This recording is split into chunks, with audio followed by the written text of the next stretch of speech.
Assalamualaikum warahmatullahi wabarakatuh. Saya Rahmat Oktavianto akan membacakan PPT tugas akhir yang berjudul Analisis Pencatatan Persediaan Barang Dagang pada Toko Akidah Bangunan Kota Padang.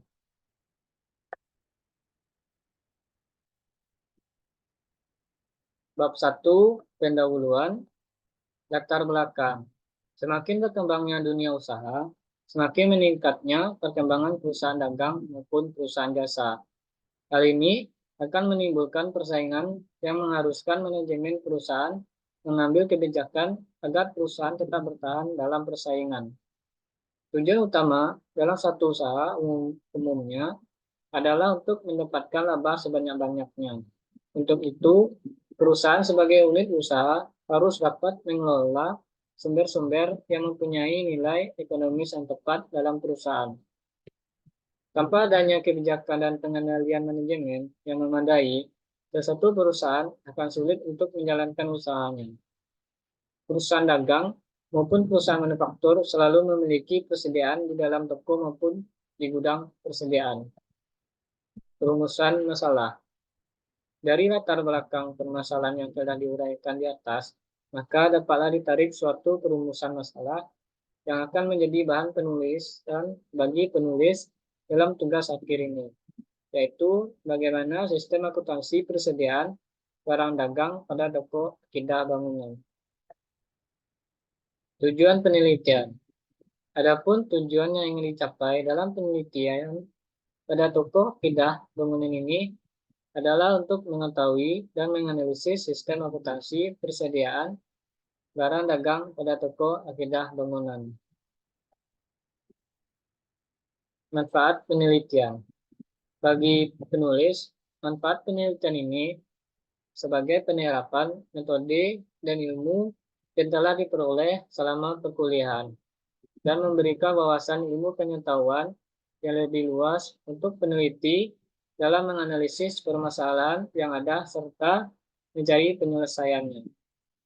Bagi perusahaan, manfaat penelitian ini untuk bahan masukan dan informasi bagi perusahaan yang dapat dijadikan pertimbangan di dalam perbaikan dan pengembangan perusahaan, dan perbandingan bagi perusahaan mengenai metode yang diberlakukan dalam akuntansi persediaan. Bagi akademis, manfaat penelitian ini untuk dapat dijadikan sebagai bahan tambahan referensi penelitian selanjutnya yang ingin dibahas mengenai metode persediaan yang diterapkan oleh perusahaan tersebut. Teknik pengumpulan data. Metode yang digunakan untuk memperoleh data adalah sebagai berikut. 1. Dokumentasi. Dokumentasi adalah dengan melakukan penguntitan secara langsung terhadap data-data yang dimiliki perusahaan, seperti prosedur persediaan, sejarah perusahaan, dan struktur organisasi perusahaan. Wawancara. Wawancara adalah teknik pengumpulan data yang digunakan peneliti, yang mana peneliti melakukan tanggung jawab langsung dengan pihak yang berwenang dan berkaitan dengan masalah persediaan di perusahaan tersebut. Perpustakaan. Sehubungan dengan teori-teori yang dibutuhkan dalam melakukan penelitian, maka peneliti memerlukan sumber dari buku-buku yang terkait dengan judul penelitian. Analisis data. Dalam penulisan tugas akhir ini, peneliti menggunakan metode deskriptif kualitatif, yaitu metode analisa yang digunakan untuk mengumpulkan informasi dan data yang diterima dari hasil dokumentasi. Wawancara langsung dengan pihak-pihak yang ada hubungannya dengan penelitian ini. Kemudian, dari data yang dikumpulkan diambil sebuah kesimpulan.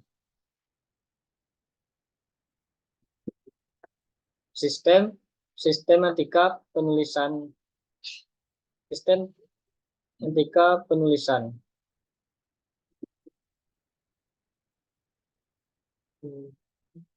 Pengertian akuntansi menurut Berarti akuntansi adalah suatu sistem perusahaan keuangan yang bertujuan untuk menghasilkan dan melaporkan informasi yang relevan bagi berbagai pihak yang berkepentingan.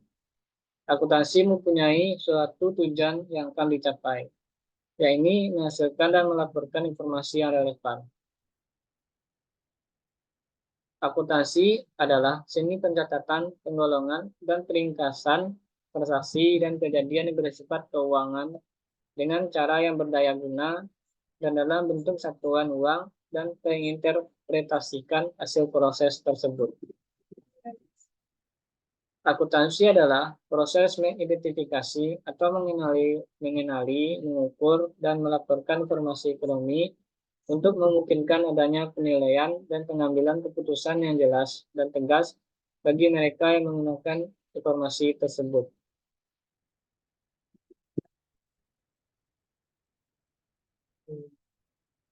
Pemakai informasi akuntansi. Informasi yang dihasilkan oleh akuntan berguna untuk semua pihak yang mempunyai kepentingan, yaitu para pembuat keputusan. Pihak-pihak yang berkepentingan dengan informasi akuntansi dapat dikelompokkan sebagai berikut. 1. Pihak internal. Pemakai pihak internal adalah manajer atau pemimpin, yaitu orang yang bertanggung jawab terhadap kegiatan perusahaan. Pihak eksternal terdiri dari banyak kelompok yang berbeda-beda kepentingannya atas laporan keuangan perusahaan, seperti calon investor, kreditor atau calon kreditor, pemerintah, dan karyawan. Persediaan. Persediaan merupakan barang dagang yang utama dalam perusahaan dagang. Persediaan termasuk dalam golongan hasil lancar perusahaan yang berperan penting dalam menghasilkan laba perusahaan. Secara umum, istilah persediaan dipakai untuk menunjukkan barang-barang yang dimiliki untuk dijual kembali atau digunakan untuk memproduksi barang-barang yang akan dijual. Dalam perusahaan dagang, persediaan barang-barang yang diperoleh atau dibeli dengan tujuan untuk dijual kembali tanpa mengubah barang itu sendiri. Berdasarkan nomor 14 tahun 2018 menjelaskan bahwa persediaan adalah aset yang tersediaan itu dijual dalam kegiatan usaha normal, dalam proses produksi untuk penjualan tersebut, atau dalam bentuk bahan atau perlengkapan untuk digunakan dalam proses produksi atau pemberian jasa. Restono 2009, persediaan adalah barang-barang disimpan untuk digunakan atau dijual pada masa yang akan datang. Jenis-jenis persediaan. Hanafi 2010 menjelaskan bahwa jenis persediaan yaitu persediaan yang mencakup beberapa jenis persediaan seperti persediaan barang mentah, persediaan barang setengah jadi, dan persediaan barang jadi atau barang dagang.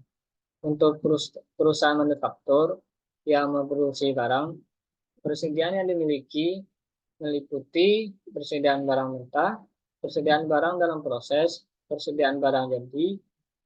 Untuk industri persediaan yang dimiliki terdiri dari beberapa jenis yang berbeda, yaitu bahan baku penolong, supplies pabrik, barang dalam proses, produk selesai, dan barang-barang yang sudah selesai dikerjakan dalam proses produksi dan menunggu saat penjualannya. Pemilik persediaan barang. Hak pemilik persediaan adalah untuk menentukan apakah barang itu sudah dicatat sebagai persediaan pihak yang dimiliki barang-barang tersebut, sehingga perubahan catatan persediaan akan didasarkan pada perpindahan hak pemilikan barang. Menurut Batwan 2010 mengumumkan bahwa kesulitan menentukan perpindahan hak atas barang antara lain timbul dalam keadaan berikut ini. 1. Barang-barang dalam perjalanan. Barang-barang yang ada pada tanggal neraca masih dalam perjalanan menimbulkan masalah. apakah masih menjadi milik penjual atau sudah berpindah haknya pada pembeli.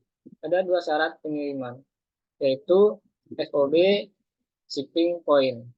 Apabila barang-barang dikirim dengan syarat FOB ini, maka hak atas barang dikirim berpindah pada pembeli ketika barang-barang tersebut diserahkan pada pihak pengangkut. B. FOB destination point. Syarat pengiriman FOB ini berarti bahwa hak atas barang baru berpindah pada pembeli jika barang yang dikirim sudah diterima oleh pembeli. Kedua, barang-barang yang dipisahkan. Kadang-kadang terjadi suatu kontak penjualan barang dalam jumlah besar, sehingga pengirimannya tidak dapat dilakukan sekaligus. Barang-barang yang dipisahkan tersendiri dengan maksud untuk memenuhi kontrak-kontrak atau pesanan-pesanan walaupun belum dikirim. Haknya sudah berpindah pada pembeli. Barang-barang konsinyasi. Dalam cara penjualan titipan, barang-barang yang dititipkan untuk dijualkan, haknya masih tetap pada yang menitipkan, sampai saat barang-barang tersebut dijual. Penjualan angsuran. Dalam penjualan angsuran, hak atas barang tetap pada penjual, sampai seluruh harga jualnya dilunasi. Harga pokok persediaan. Dasar utama yang digunakan dalam akuntansi persediaan adalah harga pokok, yang dirumuskan sebagai harga yang dibayar atau dipertimbangkan untuk memperoleh suatu aktiva. Dalam hubungannya dengan persediaan, harga pokok adalah jumlah semua pengeluaran langsung atau tidak langsung yang berhubungan dengan perolehan, penyiapan, dan penempatan persediaan tersebut agar dapat dijual. Nilai realisasi bersih adalah taksiran harga penjualan dalam kegiatan usaha normal dikurangi taksiran biaya penyelesaian dan taksiran biaya yang diperlukan untuk melaksanakan penjualan. Biaya persediaan terdiri dari 1. Biaya pembelian.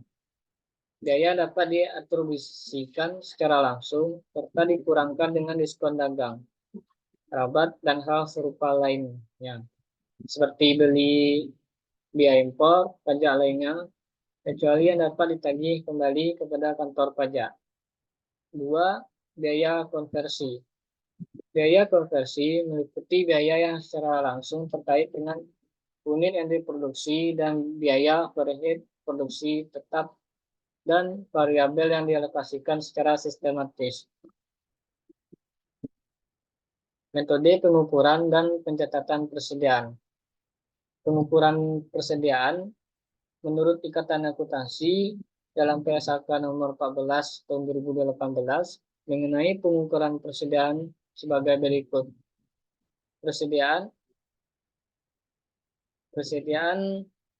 Pengukuran persediaan.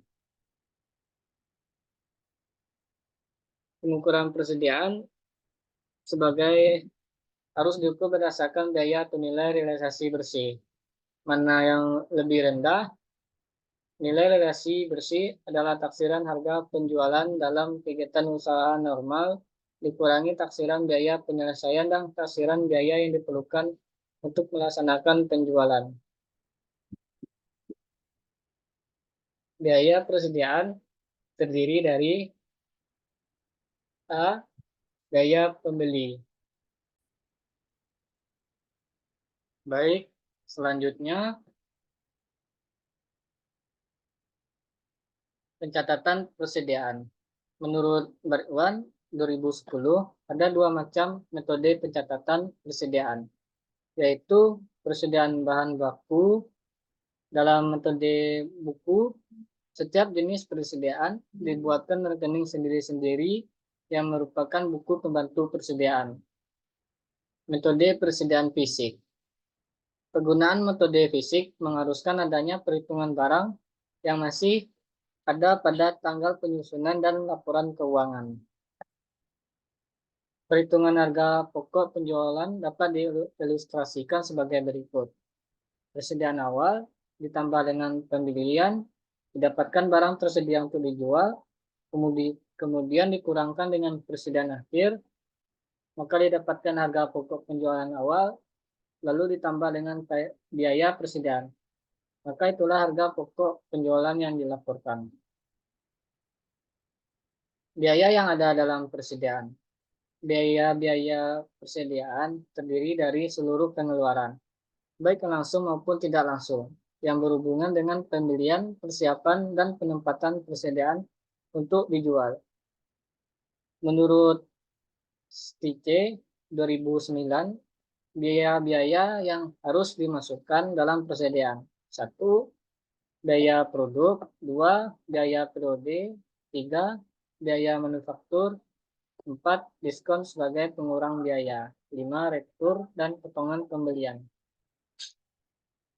Metode penentuan harga pokok persediaan. Menurut Batuan 2010, metode penelitian persediaan adalah sebagai berikut. 1. Identifikasi khusus. Metode identifikasi khusus didasarkan pada anggapan bahwa arus barang harus sama dengan arus biaya. 2. Metode FIFO.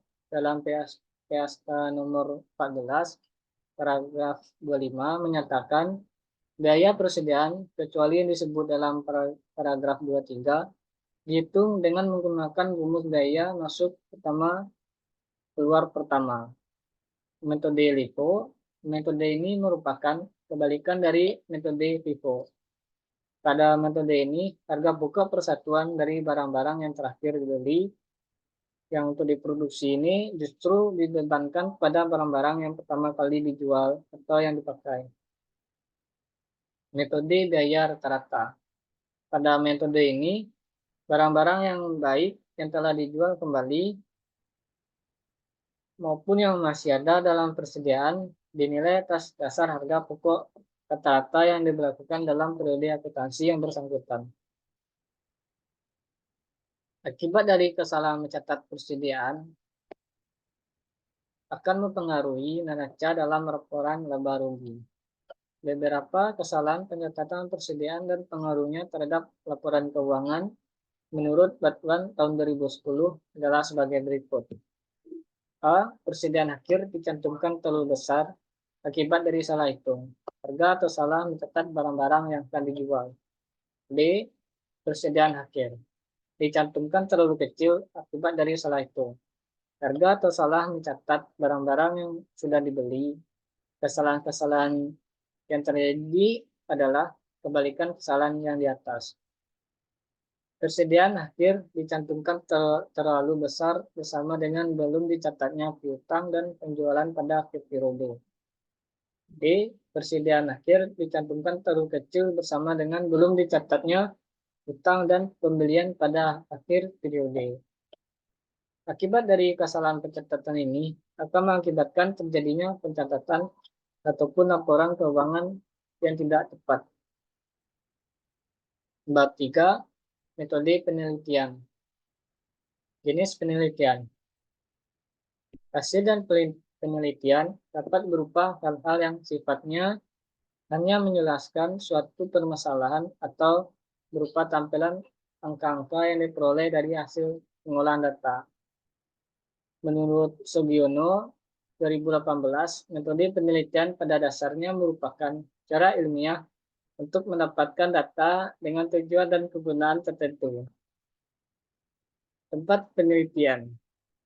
Penelitian ini dilaksanakan di toko Akidah, bangunan yang beralamat pada Jalan Cendrawasih nomor 7A, Air Tawar Barat, Kecamatan Padang Utara, Padang, Sumatera Barat. Metode pengumpulan data. Data dapat dibedakan. Metode pengumpulan data.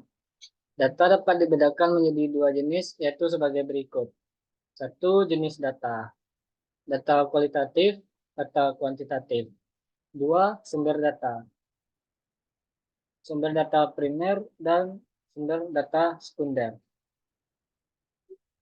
Teknik pengumpulan data. 1. Studi lapangan. A. Wawancara. B. Dokumentasi. 2. studi perpustakaan. Populasi dan sampel. Populasi adalah tempat penelitian atau wilayah generalisasi yang mempunyai jumlah karakteristik tertentu. Sampel adalah bagian dari populasi. Metode analisis data. Analisis data merupakan kegiatan setelah data terkumpul.